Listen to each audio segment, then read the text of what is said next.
João 14, de 19 a 24,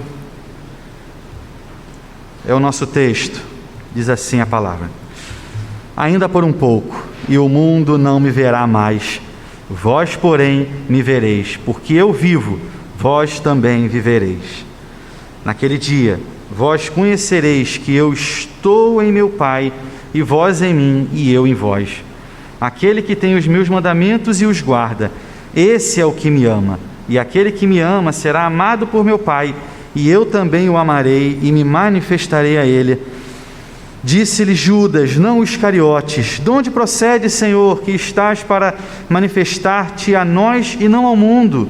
Respondeu Jesus: se alguém me ama, guardará a minha palavra, e meu Pai o amará, e viremos para ele e faremos nele morada. Quem não me ama não guarda as minhas palavras, e a palavra que estás ouvindo não é minha, mas do Pai que me enviou. Oremos, irmãos. Bondoso Deus, sem a tua instrumentalidade, iluminação, nada viemos fazer. Não viemos ouvir uma palestra, uma preleção, mas queremos, Deus, ouvir a tua voz. Fale conosco, Deus, nos incomode, que o teu Santo Espírito paire aqui em nosso meio, e que essa palavra não se detenha aqui nesse lugar, mas que possamos espalhar para a tua honra e glória, em nome de Jesus. Amém. Meus irmãos, essa semana que passou, comemoramos o Natal, o nascimento do nosso Redentor, e justamente nesse momento, alguns veículos da mídia dão espaço a pessoas que desconhecem completamente quem foi Jesus, a sua obra, o seu ministério. Em uma entrevista também nessa semana, um humorista ateu convicto afirmou que quanto mais lê a Bíblia, mais ateu ele fica. Ele afirmou: não dá para acreditar no que está ali literalmente. O que choca nisso tudo, queridos, são pessoas que até frequentam a igreja, mas que concordam também com esse tipo de discurso, que dão lugar a esse discurso do nosso tempo, que afirma não haver verdade absoluta.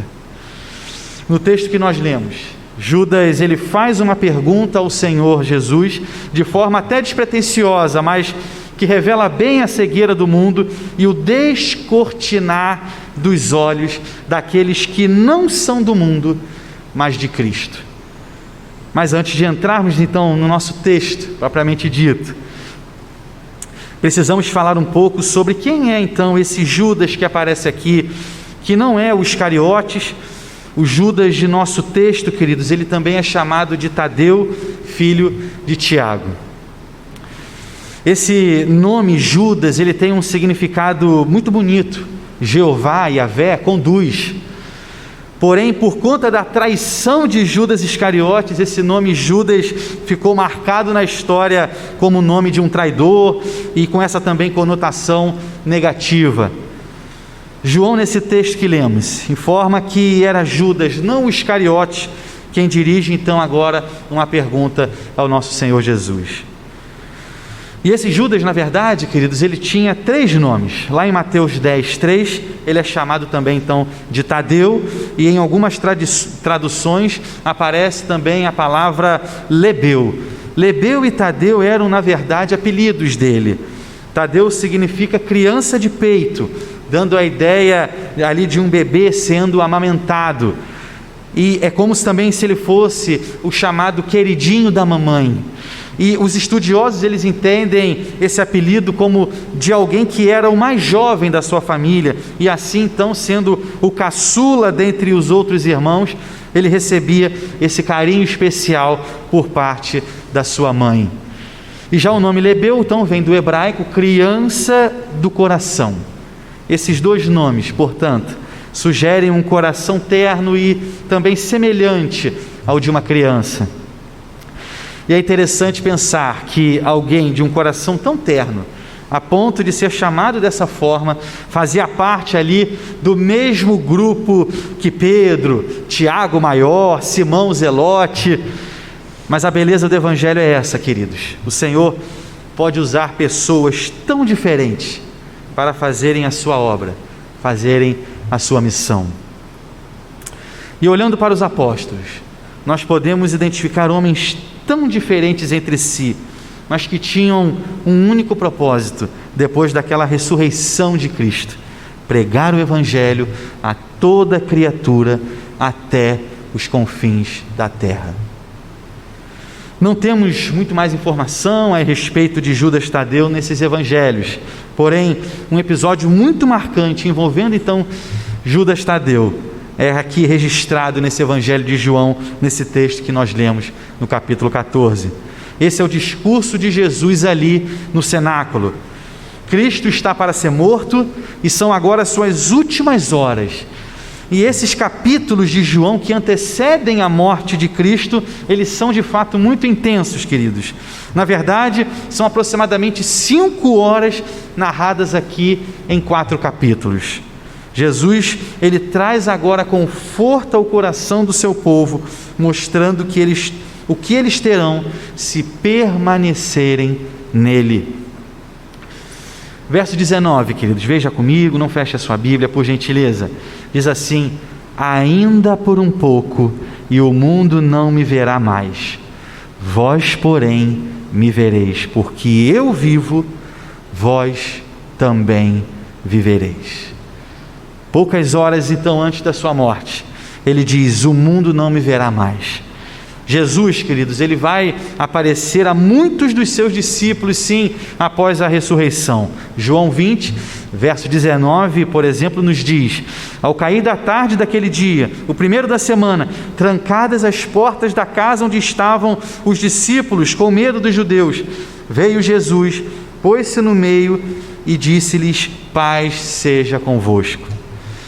Veja, então ele foi visto pelos seus discípulos depois da ressurreição, mas não foi mais visto publicamente pelos incrédulos. Vós, porém, me vereis. E então ele complementa: porque eu vivo, vós também vivereis. A mesma vida espiritual possuída por Cristo em sua natureza humana é agora compartilhada por aqueles que creem nele.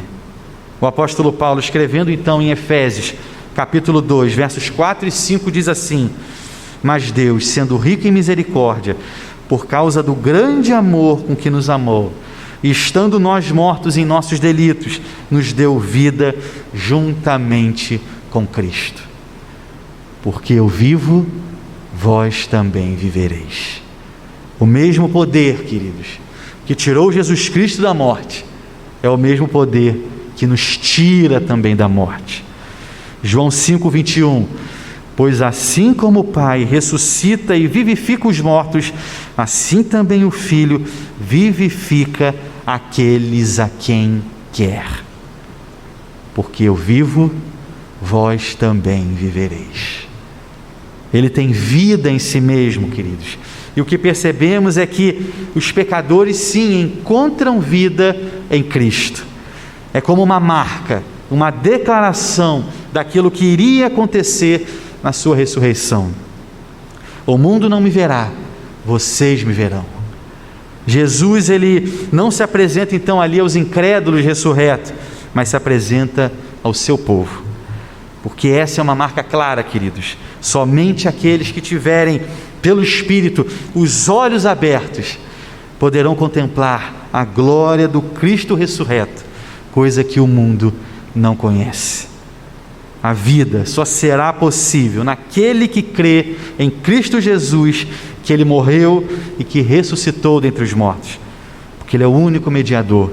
Nele reside toda a essência, a glória de Deus. Nele há vida em abundância, queridos, vida eterna, e ninguém poderá viver fora dele. O pecador que encontra Cristo, encontra a própria vida. Torna-se membro do seu corpo, se une a Ele, e todos os benefícios conquistados por Cristo agora são nossos. É uma segurança que nós temos, porque Ele vive, nós também viveremos. Não morreremos. Enquanto Ele viver, nós também viveremos. Ele tem a vida eterna. Por isso, queridos, viveremos eternamente com Ele. E fora dele, não temos forças para andar nesse mundo, porque Cristo vive, nós também viveremos. E no verso 20, Jesus afirma: naquele dia, vós conhecereis que eu estou em meu Pai, e vós em mim, e eu em vós. O benefício, queridos, é que nós que cremos no Senhor, recebendo agora o Espírito Santo, temos da parte dele a certeza plena de que estamos nele e ele em nós. Um comentarista, F.F. Bruce, afirma: esta unidade tríplice é uma unidade de amor. São admitidos a ela aqueles que amam seu Senhor vivo e demonstram seu amor com a sua obediência. O Pai que ama o Filho, ama os que estão unidos ao Filho, e estes, amados assim pelo Pai, têm a certeza de que o Filho também os ama e se revelará a eles. William Hendrickson diz: tão estreita é a relação entre Cristo e os crentes, que enquanto Ele é a videira, eles são os ramos. Ele é o pastor, eles as ovelhas. Eles são os membros do corpo, do qual Ele é a cabeça. E o Senhor descreve então essa unidade entre o Pai e o Filho. Se estamos em Cristo, Deus então habita em nós. Ele vem fazer morada em nós. Verso 23, quando Jesus diz: viremos Ele e o Pai para Ele e faremos nele morada. Isso quer dizer que agora há também um livre acesso de mão dupla. Nós temos acesso a Deus, mas Ele também tem sim livre acesso a nós. A sua palavra Ele coloca em nosso coração. Ele tem acesso sim ao nosso íntimo, ao nosso coração. Ele quebra a barreira que nos impedia de ter sensibilidade com a sua palavra. Agora Ele tem acesso a nós. Ele vem a nós, Ele habita em nós, Ele mora em nós. E Ele quebra toda a arrogância, todo o orgulho do nosso coração. Verso 21, aquele que tem os meus mandamentos e os guarda, esse é o que me ama, e aquele que me ama será amado por meu Pai, e eu também o amarei e me manifestarei a Ele. Ele vai se manifestar a nós, queridos, quando nós guardarmos os seus mandamentos. É esse acesso ao nosso coração. Salmo 25, verso 14 nos diz: a intimidade do Senhor é para os que o temem, aos quais Ele dará a conhecer a sua aliança. Apesar de agora conhecermos o Senhor, não conhecemos tudo dele. Precisamos da sua palavra, precisamos da sua lei. Não descanse, queridos, no fato de por vezes você ser alguém que não tem prazer na lei do Senhor, que não descansa nas Escrituras, porque essa não é uma marca de quem Deus tem acesso ao coração. Essa marca é tão clara que o Senhor Jesus diz que os que vivem em Cristo têm prazer na lei do Senhor. E são esses que me amam, os que guardam os meus mandamentos. São aqueles que têm prazer na verdade do Evangelho, na sua lei, no seu ensino, na sua palavra. Riley é um outro comentarista, ele diz: esse versículo nos ensina que guardar os mandamentos de Cristo é a maior prova de amor a Ele. A prova que somos verdadeiros crentes não é conversar com frequência, sabedoria e influência sobre as coisas espirituais, mas praticar com diligência o que Ele ordenou e andar em seus caminhos. Calvino afirma: ter seus mandamentos é sermos instruídos nele, e guardar seus mandamentos significa conformarmos a nós e a nossa vida à sua norma. E então chegamos ao momento em que Judas Tadeu pergunta a Jesus, verso 22, de onde procede, Senhor, que estás para manifestar-te a nós e não ao mundo? Percebemos aqui, queridos, com essa pergunta, uma terna humildade da parte de Judas Tadeu.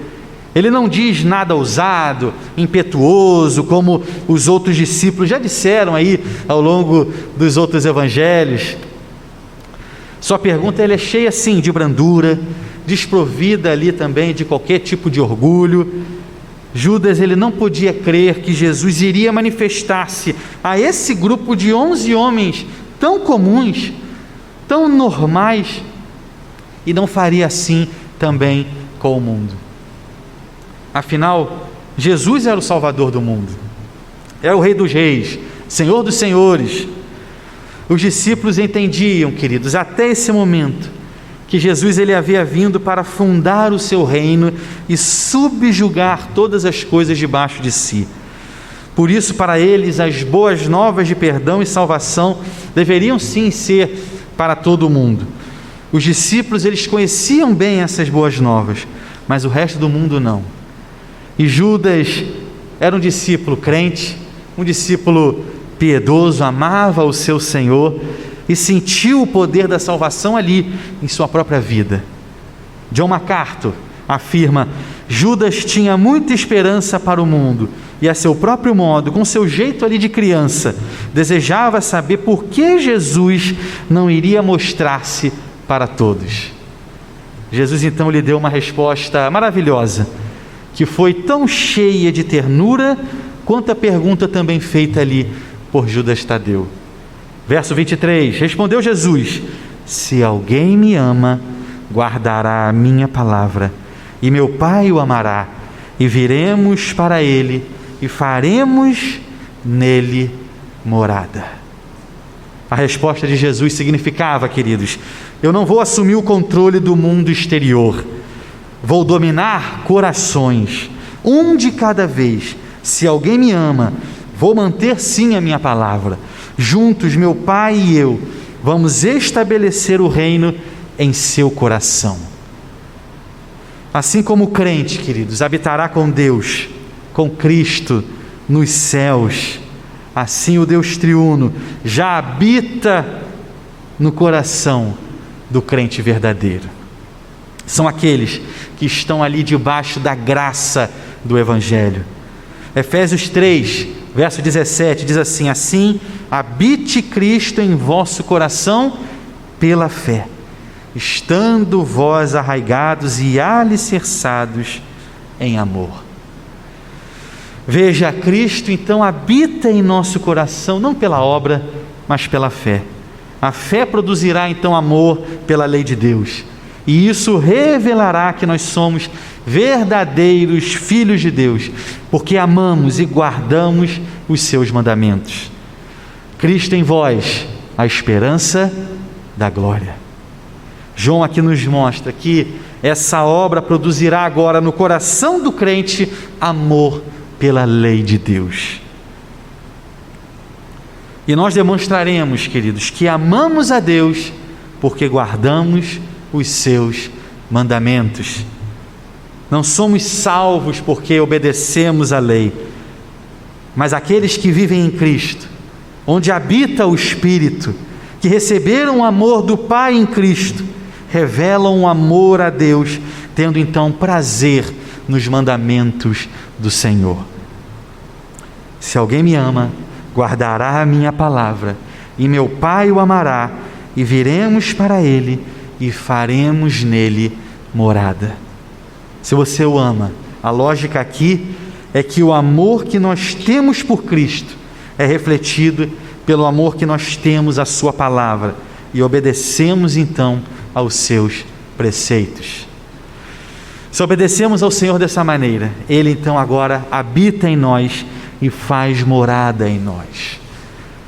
Ora, como eu vou refletir que o Pai habita em mim se eu não tenho prazer algum na lei do Senhor? Como eu vou dizer que o Pai habita em mim se eu não amo a sua lei, se eu não amo a sua palavra? Quantos por aí afora, queridos, seitas, religiões diversas, que excluem a palavra de Deus das suas reuniões, dos seus cultos, que tiram a palavra do centro, colocando palavras muitas vezes de autoajuda e coisas desse tipo, movimentos que advogam que a Bíblia é retrógrada, que deve passar aí por atualizações, que os 10 mandamentos não são para hoje. Mas na verdade, queridos, essa é uma das marcas da salvação, nós termos prazer na lei do Senhor. Se nós temos prazer pela lei do Senhor, o Pai e o Filho, pelo Espírito, habitam em nós. E como eu posso então amar e guardar a lei de Deus? Porque Cristo vive, nós também viveremos. É dele, queridos, que procede toda a força, a graça para fazer tudo aquilo que ele nos ordena fazer. Ele nos tirou da morte, tirou da condenação eterna, pagou a dívida que nós jamais poderíamos pagar, foi punido por nós, nos tirou da condenação. Esse mesmo Cristo que nos redimiu, esse mesmo poder nos dará força e graça para termos prazer e amarmos a lei do Senhor. Não viveremos se não for pela graça de Deus.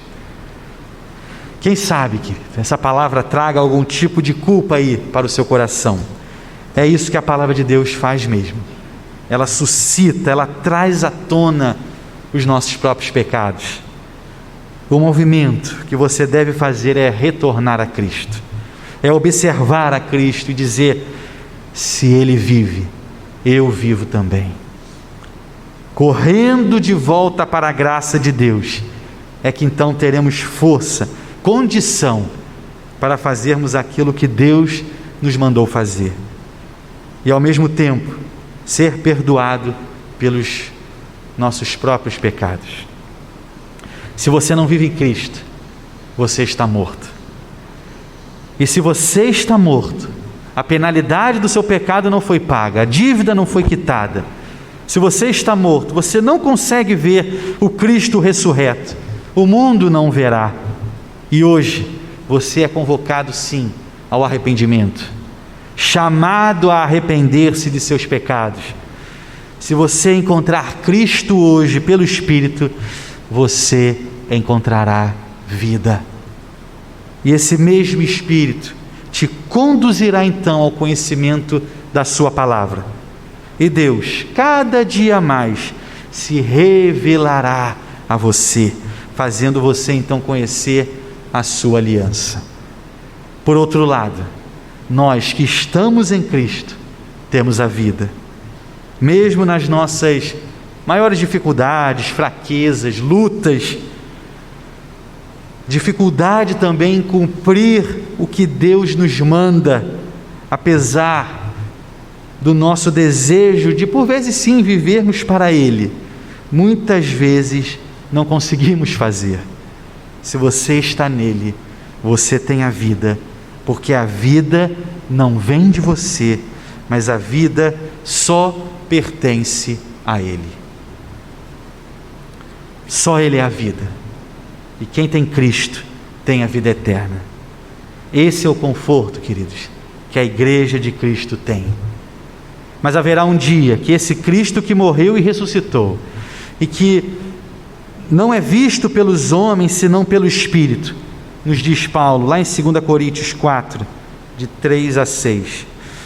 Mas se o nosso Evangelho ainda está encoberto, é para os que se arrependem que está encoberto, nos quais o Deus desse século cegou o entendimento dos incrédulos, para que lhes não resplandeça a luz do Evangelho da glória de Cristo, o qual é a imagem de Deus. Porque não nos pregamos a nós mesmos, mas a Cristo Jesus como Senhor, e a nós mesmos como vossos servos, por amor de Jesus. Porque Deus, que disse, das trevas resplandecerá a luz, Ele mesmo resplandeceu em nosso coração, para a iluminação do conhecimento da glória de Deus na face de Cristo. Veremos o Evangelho ali, queridos, da glória na face de Cristo. Satanás, ele então cegou o entendimento daqueles que não veem. Jesus é o Todo-Poderoso, que nos arrancou das garras de Satanás. Se a obra dele não for a sua esperança, você não poderá ver aquilo que nós podemos ver e aguardar na certeza que um dia ele voltará. E aí, quando ele voltar, aquele que quis andar na morte o verá. Paulo fala isso em Filipenses capítulo 2. Todo joelho se dobrará diante dele, toda língua confessará que ele é o Senhor. Mas nesse dia haverá reconhecimento e lamento, mas não mais arrependimento. Você o verá com seus olhos. Aquele que não esperou por ele, que não ansiava por ele, que não aguardava por ele, que não tinha prazer nele, que não queria morar com ele, o verá. Ele virá, julgará e condenará. Mas para aqueles que não viram com os seus olhos, mas tiveram os seus olhos abertos pelo Espírito e creram na obra do Evangelho, quando ele vier, tão aguardado, tão amado das nossas almas, viveremos com ele por toda a eternidade. Retornando, queridos, ao caso lá do humorista que afirmou que quanto mais lê a Bíblia, mais ateu fica, reverendo Nicodemos respondeu: de fato, a Bíblia tem esse efeito no coração de quem já rejeitou a verdade, sufocou a consciência da existência de Deus e deliberadamente ignora todos os sinais da presença de Deus na natureza e dentro de si mesmo. Como disse Jesus, para que vejam e não entendam, e para que ouçam e não compreendam. A tradição, queridos, vai contar que Judas Tadeu levou o Evangelho à região que hoje é a Turquia. Por causa da sua fé, ele foi espancado até a morte. Essa alma de coração terno seguiu fielmente o seu Senhor até o fim. Esse é o testemunho que devemos levar em consideração, e não de pessoas que enxergam, mas não veem, que olham, mas não entendem. Quando ele vier, porém, todos os olhos o verão. Mas como João vai dizer, mas bem-aventurados são aqueles que não viram e creram. Quando olharmos para ele, poderemos dizer: aguardamos o Senhor para cessar completamente agora a nossa luta contra o pecado. Aguardávamos a tua volta, porque queríamos viver para ti eternamente, sem nunca pensarmos nada contrário à sua lei. E então o juiz será o pastor que vai arrebanhar o seu povo, e estaremos com ele por toda a eternidade, usufruindo da vida que só ele tem. Venha a Cristo hoje. Arrependa-se dos seus pecados. Não há vida em você mesmo. A vida pertence a Ele. Vamos orar, irmãos?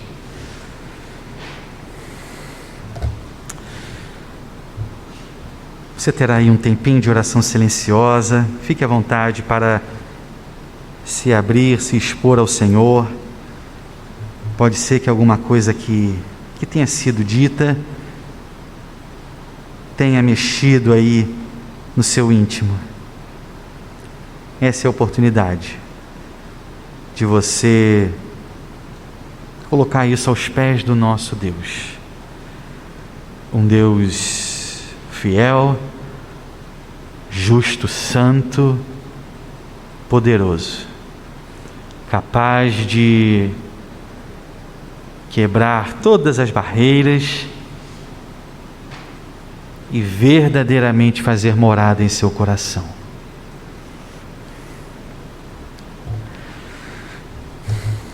Querido Deus, como teu povo, Pai, nós nos alegramos porque não temos vida em nós mesmos. Nós te louvamos porque a vida vem do teu Filho, nós nos alegramos porque Tu fazes morada em nós, apesar dos nossos erros, pecados. Ó Deus, Tu vieste, nos resgataste das trevas, e agora, Pai, somos o Teu povo. Mas por vezes, Deus, deixamos de lado a Tua lei, a Tua palavra. E vemos aqui, Deus, em textos como esse, que essa é uma das marcas daqueles que são Teus, o amor à Tua lei, o amor à Tua palavra, aos Teus mandamentos. Portanto, Senhor, nos ajude, nos instrua a isso. Quem sabe aí nesse tempo de virada de ano, possamos começar uma leitura bíblica anual.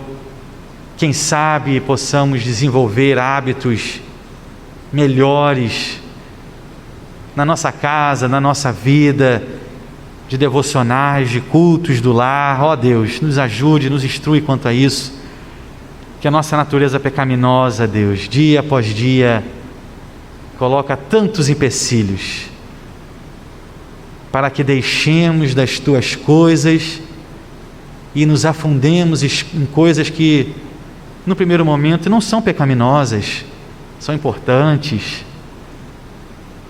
Ó Deus, abra o nosso entendimento. E aqueles, Pai, que nos acompanham, que ainda não Te conhecem, que ainda não entregaram suas vidas verdadeiramente ao senhorio de Cristo, que seja esse também o tempo, Deus, que haja salvação, conversão, e que o Teu Santo Espírito venha, Deus, e quebrante os corações. Seja assim, Deus, para a Tua honra e glória, em nome de Jesus. Amém.